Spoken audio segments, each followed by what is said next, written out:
The worst moment of Tyler Loop's life has officially locked in this year's playoff bracket, where I'm going to give you my 100% pinpoint accurate predictions, so you'll know who's going to win the Super Bowl an entire month in advance, using this neat little website as today's visual, beginning with wildcard matchup number 1 as the Panthers host the Rams. Now for starters, I want to say how happy I am for you Panthers fans, how happy I am for Bryce Young. I know it's been quite miserable over there in Charlotte for the past couple years, so making the playoffs is absolutely nothing to scoff at. Like, I would love for my Titans to be in this position, but unfortunately, I do think this matchup is going to be the easiest playoff game to predict this entire bracket. Crazy knowing the Panthers just beat the Rams about a month ago, but I'm not gonna lie, I kind of feel like that game was a Mickey Mouse, or the Panthers are just such a weird team, man. One week, the Panthers will play like the worst team in football. One week, Bryce Young will play like Frodo from Lord of the Rings. Then the next week, he'll play like Cam Newton. The Panthers will look like Super Bowl contenders. But since that magical game where somehow all stars aligned, they beat the Rams, they dropped 3 of 4, very easily could have lost all 4, all while the Rams haven't been fantastic either. They've gone 3-2 since that Panthers game, with 2 of those wins being against the Cardinals and 1 of those losses being against Kirk Cousins and the Falcons. But regardless, Matthew Stafford, the grandpa, is cooking. He's going to win MVP more than likely. They should be getting Devontae Adams back unless I missed something. I just think the Rams are going to come out looking for blood, knowing they just lost to this team a month ago. I think this will be a bloodbath. Well, for NFL standards. I think the Rams win this game by 14. 2 touchdown victory, advancing to the divisional round. But who's going to advance out of the wild card round in matchup number 2? 2 football teams very familiar with one another, as they've played each other twice in the past month and a half, splitting those 2 games. Do feel like it's important to note, though, the Bears do host this game, which they did beat the Packers at home. The Packers beat the Bears in Lambeau. But to be fair, the game that the Bears did win, Malik Willis had to come in for an injured Jordan Love. Although a lot of people out there think Malik Willis is better than Jordan Love, but did think it was important to note the one matchup where these 2 quarterbacks were healthy. The Packers did have the upper hand. And also find it very interesting to note that these 2 teams are definitely not playing their best football heading into the playoffs. The Bears dropping the last 2 of the season, the Packers on a 4-game losing streak. And with that being the case, it does kind of shock me that the Packers going to this game is actually a 1.5-point favorite. Much more of a difficult matchup to predict here than the Panthers-Rams game that we had to start. And honestly, dude, it's so close, it's just a coin flip. But honestly here, it'll come down to a gut feeling, and I'm going to put my faith in Ben Johnson, Caleb Williams, and the Bears. Sounds like they should be getting Rome Odunze back, which would obviously be a major dub and a huge help for their playoff push. With that said, I'm gonna go Bears by field goal, which takes us to the AFC side of things for the first time today, where the Jacksonville Jags host the Buffalo Bills, which is the crazy matchup. Which, to be honest with you, dude, this might be the best matchup of the entire wild card round. 2 teams playing excellent football at the perfect time. The Jags are literally the hottest team in all of football, winning their last 8. Trevor Lawrence is on fire. That offense is on fire. While as mentioned, Bills not too shabby either, finishing the season winning 4 out of their last 5. Their only loss of last month came to the Eagles by a single point, where Josh Allen had a wide open receiver on a 2-point conversion that could have won the game, which I know technically this matchup's between the 3 and 6 seed, but honestly, I think these are 2 best teams in the AFC. It doesn't shock me that the Bills are a 1.5-point favorite, much like the Packers were over the Bills, but as you saw, it didn't keep me straying away from picking the Bears, who are the underdog. So, am I do the same thing here, pick the Jags over the Bills? It'd be crazy, right? I mean, they have home field advantage. They've won 8 in a row. The Bills, I mean, they're the team that just puts up a random stinker every now and then. I mean, they lost to the Dolphins by like, what, 20 month and a half ago, 2 months ago? I mean, they're known for the random stinkers. You know what? They're going to put up a stinker. The Bills are going to get first rounded by Trevor Lawrence and the Jags. But now the question, will I pick 2-3 seeds in a row? Philly hosting a playoff game against the 49ers. This feels like prime time NFL playoff football. And this is another one of those matchups where it feels like 2 teams are kind of on completely different trajectories the last month and a half, 2 months of the season. Niners coming in, winning 6 out of the last 7, all while the Eagles have only won 3 out of the last 7. So the Eagles kind of putting up a stinker last 2 months. Honestly, really all comes down to their offense. Offense has not been clicking this year. This really feels like kind of the same scenario from just a couple seasons ago. Like the offense couldn't do nothing throughout the season. It was just very, very sporadic. Went to the playoffs, got bounced early. And again, I know it's going to be tough for Brock Purdy and the Niners going into Philly, but like, I just don't have faith in the Eagles offense right now. My good friend who's an Eagles fan would probably tell you the same thing. So honestly, 49ers is playing too good of football. They put up a stinker last week against the Seahawks, but I feel like their offense has been been clicking on all cylinders prior to that matchup. Eagles defense has been great all season long. I don't see it though. I think the Niners are going to win, which already sets up for our NFC divisional round matchups. But first, we still got to round out the AFC wildcard side of things, where we need to decide if the Patriots are a fraud or not. Like, honestly, these are two teams I just really don't know what to think about them, dude. I mean, obviously, Mike Vrabel and the Patriots completely exceeded all expectations this season, winning, what, 14 games? At the same time, dude, they legitimately had one of the easiest schedules in NFL history. But no matter how easy the schedule was, ending the season off winning 13 out of your last 14 games, I don't care who you're playing, dude, it's still the National Football League. That's super impressive. Drake May obviously played at an MVP level this season. I mean, he still could win the award, although I think Matthew Stafford's gonna end up winning it. And the Chargers, dude, just such a weird team. Justin Herbert fighting for his life this season. The offensive line's completely banged up, missing both of their offensive tackles and probably more. So honestly, I think what it comes down to is which quarterback can take this game over. Like, there is a world where despite all the injuries, Justin Herbert can come out, put up an all-timer, win this game. Drake May, very easily though, do the same thing. And as a lifelong Titans fan watching the Mike Vrabel era, what he can do is exploit his opponent's weakness, and that weakness is that offensive line of the Chargers. And honestly, when it comes down to it, I think the Patriots take care of business quite easily. I think the Patriots can win this game by 17. That's a crazy one. Just watch. Which takes us to our final wildcard matchup, where Aaron Rodgers hosts the Texans, as the Steelers made the playoffs by the skins of their shafts. But I have to say, I know they're the higher seed. I know they're hosting this playoff game. At the same time, dude, this is going to be a tough one for old Aaron Rodgers and these Steelers. I would love to see Aaron Rodgers going to run here. Texans, dude, much like the Jags. The Titans fan, like, what do we do to deserve this, man? Texans, what do they won 7, 8, 9 games in a row? 9 games in a row, which is crazy. And over that stretch, they've beaten some really good teams too. Like, they beat the Jags, beat the Bills, beat the Colts, beat the Chiefs when Patrick Mahomes is still healthy, beat the Chargers. So for Aaron Rodgers to win this football game, I think it is going to take an absolute miracle. And his miracle might be DK Metcalf coming back. What are the odds that DK comes back from his suspension, comes back from going off the rails, and says sorry to his teammates for his erratic behavior by putting up one of the best playoff performances of all time? Because I think that's what the Steelers are going to need to have a chance of winning this football game. And yeah, I know I just spent the last 65 seconds of my life slobbering all over the Texans and how well they've played the last 2 months. Steelers been playing some pretty good football too, despite all the bad circumstances. Won 4 out of their last 5 football games, and they were pretty much all must-wins. As you saw, they made the playoffs by the skins of their shafts, but beat some pretty good teams in there. Beat the Ravens twice, beat the Lions, had some really weird game against the Browns in between there, but getting DK back is going to be a massive addition for this team in the playoffs, because without DK, man, I think they stand no chance at all. Offense has been kind of stinky. I mean, Kenneth Gainwell has been Aaron Rodgers' best receiver since DK's been gone, so that's going to be a big boost for him. When it comes to making this pick, I have to say, I've been pretty straightforward in my logic this entire wildcard round, and you guys know crazy things happen in the playoffs. Now, I have to say, this particular playoff prediction video kind of eerily reminds me of one I made about 13 years ago, where I predicted the Ravens to win the Super Bowl based purely off of vibes, as it was Ray Lewis's last chance at the Lombardi Trophy. And literally, outside, I had no logic aside from, hey, like, sometimes, you know, just things band together, the stars align. And in the moment, the emotion just got to me as I thought it just made too much sense. Ray Lewis win the Super Bowl, his last ever chance. And I'm not gonna lie, I'm kind of getting the same vibe here. I'm kind of getting the same vibe that just throw all logic out the window.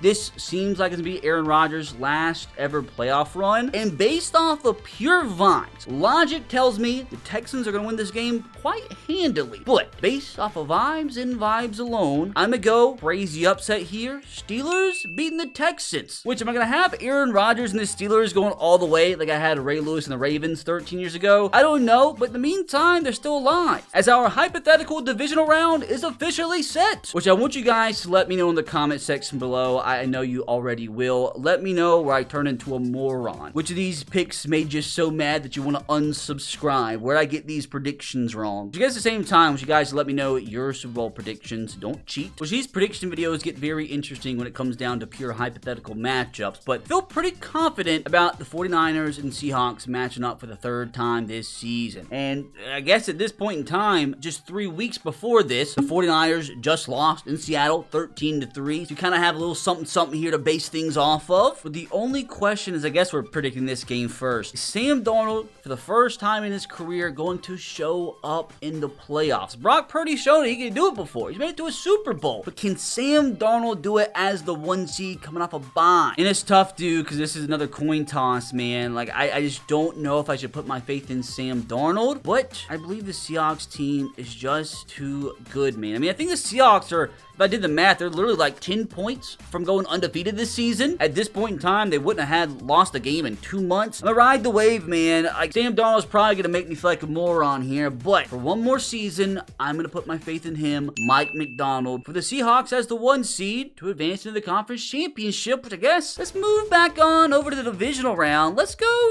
Jags and Patriots. Dude, what a matchup this would be. Trevor Lawrence versus Drake May, two playing the best football of their entire lives, two of the hottest teams in football in New England. It's not like Mike Vrabel is unfamiliar with the Jags. And this, my friends, will truly be a test of whether or not the Patriots are frauds or not. I mean, I know the Patriots have played the Bills twice this season, but I think the Jags will be the best team the Patriots have played all season long, especially with how hot they'd be at this point in time. Like, it's tough, man, because those Patriots offensive line issues with all those injuries and that front seven of the Jags, dude, they are ruthless. You know what? Again, kind of feel the same way about Trevor Lawrence as I do Sam Darnold. I'm gonna put my faith in him. I think the Jags get this win. It's gonna be close. It's gonna be close, and don't hang your hat, Patriots fans. It's supposed to be a rebuild, and you game away from getting the freaking 1 seed. At the same time, this is where I think Mike Vrabel's year 1 run ends, as I have the Jacksonville Jags advancing into the AFC Conference Championship, which takes me back to the NFC side of things to see who's going to match up against the Seahawks in the NFC Conference Championship. And don't take this as any bit of shade, Chicago fans, but I'm going to be honest with you, this is probably the easiest game for me to predict since the opener, Rams over the Panthers. I think the Rams win this one comfortably. Caleb Williams, Ben Johnson will put up a fight, but dude, at this point in time, a healthy Devontae Adams, a healthy Puka, Matthew Stafford, dude, like Matty, he's just been so good. He's the freaking NFL MVP unless something crazy happens. I just think Sean McVay, Matt Stafford, dude, they know how to win in the playoffs. Might just be a little bit too early for Ben Johnson and Caleb Williams just yet. Nothing to scoff at this season, you know, make it to the divisional round. But I'm just a Matt Stafford believer, man, as we have the Seahawks and Rams matching up for the 3rd time this season. But before we get to that matchup, who's going to be taking on the Jags in the AFC Conference Championship? Is Aaron Rodgers going to make it there, or is it Bo Nix? I have to say, this hypothetical matchup, I think it's disgusting. Like, this would be one of those games that ends up like 13-10, or like 10-7, or like 17-14 max. Just insane that we have Aaron Rodgers versus Bo Nix, hypothetically winner, 1 game shy of a Super Bowl here in 2026, by the way. Only question though is who, because I really don't know. Like, I know the Broncos are the 1 seed and all, but I still, like, they just are one of those teams, kind of like the Bills, who are just like so susceptible to putting up a stinker out of nowhere. Like, Broncos are a team about lost to the Raiders early this season, almost lost to the Commanders. Like, there's like, they always, like, the team, it's just like, they always just do just enough to scrape by, and like all the stinkers they put up. But I mean, that's a good quality, obviously, to win games when you play bad. All that matters. It doesn't matter if you win 1-0, 2-0, 17-0, 100-0. A win's a win in the National Football League. But can they do it against the Steelers here? I mean, the Broncos and their team is on fire. I know that's they put up some stinkers. They've won 13 out of their last 14 games. But how will Bo Nix do? How will Bo Nix do coming off a bye week against the Pittsburgh Steelers in his first ever playoff game? Like, I don't know how to feel about this matchup, because this really could go either way. Like, I feel crazy for picking the Steelers. At the same time, I feel crazy for picking Bo Nix. I mean, he hasn't been bad this season, but like, still, it's just like the principle. You know what, dude? Like I said, I just have this ickling, like just like I had 13 years ago. Like, I'm sorry, Brandon Perna, but I'm doing it. I have the Pittsburgh Steelers beating the Denver Broncos purely off of vibes. Everything else up to this point, like I said, every other matchup has been purely off of logic, but just something, emotion's a real thing, man. Which, crazy enough, has our conference championship matchups as Steelers at the Jags in the AFC and the Rams at the Seahawks in the NFC. I think you guys all know at this point the one thing not to expect from the RBT channel was any sense of normalcy. Like everybody else picking the favorites, everybody else at this point probably having, 1 versus 2 seed, 1 versus 3 seed maybe in these conference championships. No, man. We had a 4-3 seed and a 5 and just 1-1 seed. Question is, will the 1 seed be making it to the Super Bowl on the NFC side of things? I guess we will start with the Rams at Seahawks, who obviously, again, third time they've been matched up this season as they have split the season series up to this point. Now, I'm gonna make it simple, man. I already told you guys my reservations of picking Sam Darnold in the playoffs. He just hasn't proven it to me yet, although the team is so good. He had a great regular season. The running backs finally getting going late on in the season. Zach Charbonnet, Ken Walker being great the last month of the year. If they keep rolling like that, it's going to be hard to beat them. At the same time, man, it really comes down to, am I going to pick Matt Stafford? Or am I going to pick Sam Darnold? And when it comes down to it, dude, I can't pick against the MVP. I'm going to 5-seed Rams to make it to the Super Bowl and to win the NFC. But now the question becomes, who will Matt Stafford be taking on in the Super Bowl? Trevor Lawrence or 45-year-old Aaron Rodgers? Like, imagine the scenes, dude. Aaron Rodgers makes the Super Bowl, him versus Matt Stafford. What's that, average age of what, 41? Do I keep riding the vibes? Again, the Steelers have been a pure vibe pick up to this point. But when it comes down to it, I don't think they can beat the Jags. I have the Jags. The Jacksonville Jags. In Liam Cohen's first season as head coach, winning the AFC and matching up against the Rams for the Super Bowl. Will the Jags win their first Super Bowl in team history, or will Matt Stafford and Sean McVay get number 2? Will Devontae Adams get his first ever Super Bowl? It's tough. This is a tough one. Like, when I make these videos, when I sit down to make these prediction videos, this comes from the heart. Like, I didn't plan out to have the Jags. I didn't plan out to have the Rams in the Super Bowl. It just happened naturally. And I know these two teams are in completely different spots from when they matched up earlier on in the season, where the Rams beat the Jags 35-7. I feel like that's gonna hold a little bit of weight, right? But at this point, man, it just really comes down. Do I trust Liam Cohen and Trevor Lawrence in their first Super Bowl? Or do I trust Matt Stafford and Sean McVay in their second? I guess technically this will be Sean McVay's third Super Bowl. He lost the first one, but that's beside the point. Trevor Lawrence or Matt Stafford? Who do I have winning this year's Super Bowl? It all comes down to this. Now I'm going to put my faith Matt Stafford, as I have the Los Angeles Rams winning the Super Bowl. You guys let me know how dumb I am in the comments. Let me know who you think's going to win the Super Bowl. And if you're not completely disgusted at my predictions up to this point, you can click right here to watch another video on the channel where hopefully I don't seem so dumb.